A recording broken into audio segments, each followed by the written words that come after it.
The Galactic Unity Alliance, formed centuries ago to resist the violent spread of the Xandari Dominion, was nearing collapse. Once a thriving pact of civilizations with diverse strengths and ideas, it was now crippled by years of attrition. Systems were shattered, fleets decimated, and the hope that once bonded the members was flickering out.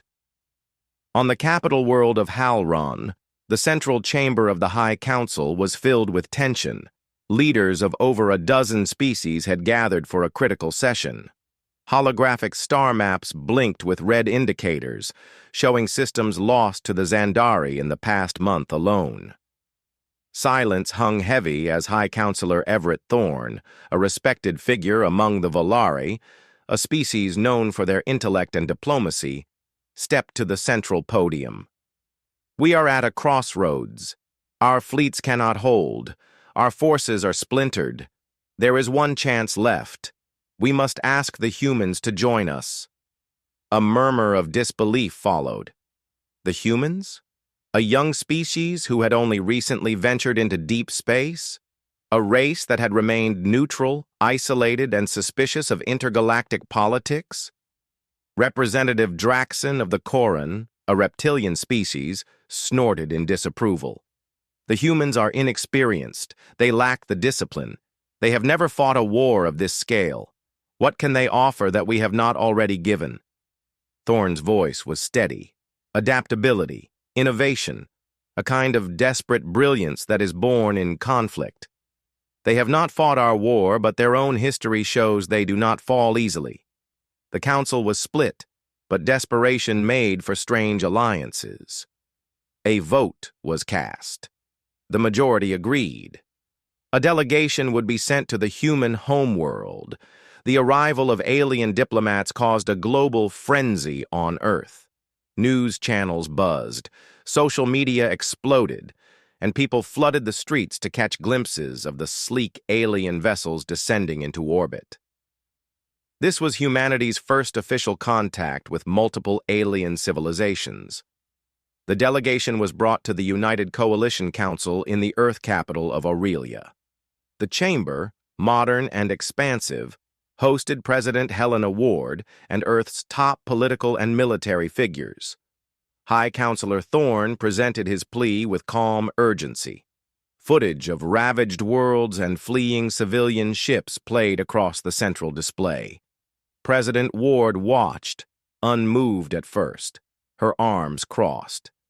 "Your situation is tragic, but humanity has always chosen its battles carefully. Why should we shed blood in a war not of our making?" "Because this war will come to you," Thorne said. "The Xandari do not stop. They conquer, they consume, and once they reach your borders, it will be too late." Earth's leaders debated long into the night. Military advisors reviewed the threat. Scientists assessed the technology. Strategists weighed the odds. The final decision was broadcast across the planet.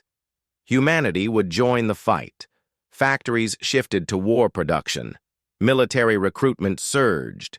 Human engineers worked alongside Volari technicians to adapt advanced technologies to Terran systems. New warships were constructed with a blend of sleek Terran design and coalition energy shielding. The first unified human fleet was born. Command was given to Admiral Jason Cole, a man known for unconventional tactics and an iron will. On the command deck of the flagship Valorous, he addressed his officers. "We've been isolated long enough. Now we show them what we're capable of. We don't just join this war, we change its course." The Terran fleet left for their rendezvous point with the Coalition, their engines blazing through hyperspace. As they emerged near the Solrin system, the sight that awaited them was sobering. Dozens of battered Coalition vessels drifted in formation. Their hulls were scarred from endless battle. But when the Terran ships arrived, sleek, powerful, and moving in tight formation, the morale of the Coalition crews surged. From the Coalition command ship Naros, Admiral Saren, a grizzled strategist from the Dralox species, watched the newcomers with skeptical interest. Let's see if their bite matches the bark, he murmured. Cole's voice echoed over the comms. Admiral Saren, the Terran fleet is in position. Let's turn this tide. With seamless coordination, the two fleets prepared for their first joint assault. Their target? The Asoran system, a strategic stronghold of the Zandari. Intelligence indicated that the system was heavily fortified but had one weak point, a rotating defense grid that left a narrow opening every cycle. Inside the war room, Cole outlined the plan. We'll hit the gap. Captain Madison Grant, take the first fighter wing. Draw fire and disrupt their outer sensors. Reyes, keep our shield harmonics synchronized. If they go down, we're finished before we begin. The fleet jumped. Hyperspace folded around them. Time stretching, collapsing. They emerged to find a monstrous Zandari fleet waiting. Their ships were jagged, black, and humming with power. But the humans did not falter. "Engage all forces!" Cole commanded. The sky erupted in fire. Terran fighters zipped through the void, flanking and feinting, hammering the Zandari with precision strikes. Coalition ships followed with renewed vigor, emboldened by their new allies. Explosions dotted the starfield. The Zandari, caught off guard by the humans' coordination and aggression, began to fall back. One by one, their capital ships were disabled. The Coalition's first real victory in years was unfolding. The battle dragged for hours. Fuel reserves ran low, ammunition stocks thinned, and damage reports streamed across the command channels. But the combined fleets refused to retreat. Cole's voice remained steady as he issued new orders and adapted tactics on the fly, exploiting the Zandari's rigid formations. Humanity's contribution was not just in numbers or ships, it was strategy. Creative use of decoys, erratic formations, and electronic warfare scrambled the Zandari's command grid. Coalition commanders, once hesitant, now followed human tactics with growing trust. A final push broke the enemy line. Coalition cruisers tore into the flanks. Terran destroyers launched precision strikes on the enemy's core reactors. In a brilliant maneuver, Captain Grant feigned a retreat only to circle back and disable the main flagship's bridge module. The tide was undeniable. Hours later, as the Asoran system burned in the distance, Admiral Saren watched in awe. "Perhaps we underestimated them," he admitted. On the Valorous, Admiral Cole addressed his fleet. "This is only the beginning. Today we proved that unity is our greatest weapon, and this war can be won." The Coalition had seen many battles, but none had ignited such hope as the victory at Asoran. Word of the Terran assault spread quickly through Alliance space. Broken fleets reformed, recruitment swelled, and new tactical doctrines inspired by Earth's unconventional methods began to reshape strategy across all factions. On Halron, High Counselor Everett Thorne addressed the Council with newfound conviction. "Humanity has changed the rhythm of this war. We must now press our advantage." The next target was the Duraxis Belt, a dense asteroid region home to multiple Zandari outposts and shipyards. Intelligence suggested it was both a staging ground and a major supply chain for their dominion. Taking it would choke the enemy's reinforcements and supplies. In the war room aboard the Valorous, Admiral Jason Cole stood before a shifting hologram of the belt's chaotic landscape. Each glowing point marked a hostile station, patrol route, or hidden minefield. A straight assault would be suicide. Captain Madison Grant examined the map. "We could slip a task force through the ice fields here. Use the radiation pockets to mask our approach." Lieutenant Commander Leo Reyes added, "If we sync our reactor emissions to the belt's background radiation, we'll remain invisible until it's too late."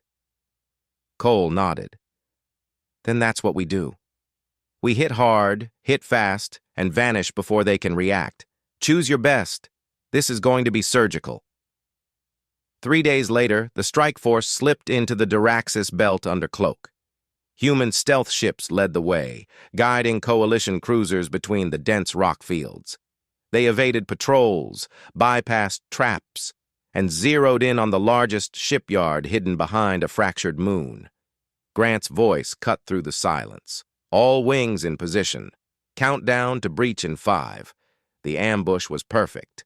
Explosions tore through the Zandari station's hull before alarms could even blare. Fighters screamed out of their bays, disoriented and uncoordinated. Coalition torpedoes slammed into fuel silos, lighting up the belt in violent shock waves. Back aboard the Relentless, Cole watched the feed. Burn it all down. We leave nothing that can fly. Hours later, the Duraxis belt was a graveyard of twisted metal and shattered ambition. Over a dozen enemy facilities were reduced to debris, cutting off a major artery of the Dominion's war engine. But the Zandari were not idle. Enraged by the sudden shift in momentum, they retaliated. A fleet twice the size of anything the Coalition had faced was dispatched to the neutral planet of Thesari, a world known for its trade and political neutrality. The Zandari intended to make an example of it. The Relentless and its battle group were still rearming when the call came. Thesari was under siege. Civilians were being massacred. The Council hesitated. Deploying would risk everything. But Admiral Cole did not. He addressed the fleet. We won't let another world fall. If we wait, we abandon everything we've gained. We go now. Against orders, the Relentless and a volunteer task force warped into Thesari's orbit. What they found was devastation. Smoke rising from cities, orbital platforms shattered, Zandari vessels swarming like hornets. Cole didn't flinch. Divide and disrupt. Break their formation and draw them away from the surface. Reyes, channel every ounce of shield power to the city side. We protect the people. Grant's squadron dove straight into the enemy lines, weaving between turbolaser blasts, dropping payloads with terrifying precision. Reyes rerouted energy across systems like a maestro, keeping the Relentless intact under impossible pressure. The Coalition forces fought with a desperation that stunned even the Zandari. They weren't just defending Thesari, they were proving that no world would be left behind. After 13 hours of brutal fighting, the enemy broke formation. Reinforcements arrived from the main fleet, trapping the Zandari in a pincer. The survivors fled. Thesari was scarred but saved. In the aftermath, Cole stood among the wounded on Thesari's surface. He walked through crumbled buildings, helping survivors, listening to stories. One child, covered in dust, asked him, "Why did you come?" "Because no one should face this alone," he answered. Back in Aurelia, the Council's hesitation was met with outrage. Citizens across the Coalition hailed the humans as heroes. Even critics began to admit Earth had not only brought strength, but heart. High Counselor Thorne addressed the public directly. We have not merely found allies, we have found leaders. As preparations began for the next campaign, whispers of a secret weapon spread through Coalition command. A device known only as the Nova Lance, a theoretical energy cannon capable of tearing a hole through planetary shields. President Ward contacted Cole in private. It's real, and it's ready. But its power is too great to use without certainty. Choose your moment wisely. Cole stared at the stars beyond the Relentless. The end game was drawing near. They had momentum. They had belief. Now they had the means to shatter the enemy's grip. He turned to his officers. Next target, Zora Prime, the heart of the Zandari sector fleet. We hit them where it hurts. We end this phase with fire. The stars above Zora Prime shimmered with a cold, calculating stillness. Beneath that calm lay one of the Dominion's most fortified sectors, home to the Zandari's largest war factories, supply hubs, and command stations.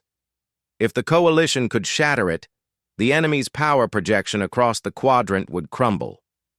Admiral Jason Cole stood on the bridge of the Valorous, reviewing sensor sweeps of the planet and the armada surrounding it. The defenses were formidable: 30 capital ships, hundreds of escorts, and multiple orbital cannons arrayed in rings. Lieutenant Commander Leo Reyes leaned closer to the central display. Their shield grids are layered. We won't punch through with brute force, not unless we want to lose half the fleet. Captain Madison Grant, arms folded, studied a tactical overlay. Then we don't. We distract. Hit their far perimeter with small squads, draw their outer defense inward, then punch through the flank when they overcommit. Cole nodded. It was daring, risky. But the Zandari had proven time and again to be rigid in their defense tactics. We go in 2 waves. Coalition vessels lead the decoy run. Terran strike groups loop around from the shadow of the nearby moons. The Nova Lance will follow through the corridor we create. The Nova Lance, now mounted aboard a massive carrier named the Resolute, loomed like a silent god. Its weapon, untested in actual combat, could change everything or destroy the fleet if it failed. Orders were given, final systems checked. As the fleet powered up for warp, a moment of silence filled the Valorous. "We do this not for glory," Cole said to his crew, "but because it must be done. We're the edge of the blade. Let's cut deep." They emerged in-system with a burst of light. Immediately, alarms screamed. The Dominion fleet mobilized like a machine awakened. Vessels forming up, cannons charging. Coalition cruisers surged forward, firing salvos into the void. Enemy ships responded with overwhelming force. Explosions flared as scout ships were lost in the opening exchange. Grant led the strike wing around the far side of Zora Prime's twin moons. Flying low and fast, she navigated fields of debris from centuries-old battles. Her squadron stayed hidden in their sensor shadows. Back on the front, Reyes manipulated energy reserves like a symphony conductor, shield integrity holding, hull stress rising on the lead ships. They were losing ships, but holding the Zandari's attention. Grant's voice crackled over the comms. "We're in position. Flank corridor is open." Cole relayed the command. "Send in the Resolute. Fire the Lance." The massive carrier moved into position, its hull glowing as the weapon powered up. Energy built to dangerous levels, the containment field humming with unstable power. Firing in 3, 2, 1. A blinding beam lanced through space, cutting through the Zandari shield grid like a scalpel through silk. The blast struck the planet's main orbital fortress, ripping it apart in a silent explosion that sent debris scattering like stardust. The Zandari line shattered. The Valorous and its escorts surged through the opening. Fighters swarmed behind, launching wave after wave of coordinated attacks. Coalition warships poured fire into exposed enemy hulls. Reyes rerouted emergency power to the thrusters. Engines flared. Valorous turned sharply, narrowly avoiding an exploding frigate. Admiral Saren, commanding the secondary fleet, arrived from hyperspace to reinforce the assault. Together, the combined fleets pressed their advantage. On the surface of Zora Prime, chaos erupted. The orbital shield net collapsed, allowing Coalition dropships to land. Among them was Strike Team Echo, led by Commander Alyssa Quinn, one of Earth's top field officers. Her mission? Disable the planetary comm hub to cut enemy coordination. Quinn's squad landed under heavy fire. Her team pushed through fortified trenches and bunkers. Plasma rounds hissed past, exploding against reinforced cover. Coalition Marines fought shoulder to shoulder with alien allies. They reached the relay center. Quinn set charges, and with a thunderous blast, the tower collapsed. Enemy coordination in the sector dropped instantly. Cole, watching from orbit, issued the final command. Press the advantage. Drive them out. The space above Zora Prime was a graveyard of ships, twisted metal and shattered ambition. The Coalition had lost many, but they had broken the Zandari's spine in the sector. By day's end, Zora Prime burned, its war factories destroyed, its command center reduced to rubble. In the aftermath, survivors were rescued, prisoners liberated, supplies captured, but the mood aboard the Valorous was grim. Too many lives had been lost. Reyes leaned on a rail outside the medbay. We won, but at a cost. Grant sat beside him. Every inch gained in this war is paid for in blood. But Zora Prime was worth it. Cole stood before his officers. Today, we bled. But so did they. And now, they're afraid. We've shown them that not even their strongest hold is safe. President Ward's message came through hours later. Well done, Admiral. Your actions may have saved thousands of lives. Prepare your fleet. We move on their capital next. Cole looked out the viewport as the wreckage of Zora Prime drifted, one step closer, one battle nearer to the end. The sun dipped low behind the jagged mountains, casting long golden shadows over the camp. The once muted hues of the forest came alive in fiery reds and ambers, a signal that nightfall was approaching swiftly. Iskander stood at the edge of the clearing, eyes scanning the horizon, alert for movement. Ever since the events at Roran's fortress, he hadn't known a moment's true peace. Selene approached silently, her movements fluid, almost too graceful for the hardened warrior she had proven to be. She paused beside him, brushing a stray leaf from her shoulder. "You haven't slept," she said, her voice soft but firm. "Sleep's a luxury I can't afford," Iskander replied, not taking his eyes off the darkening sky. She followed his gaze. "You think they'll come tonight?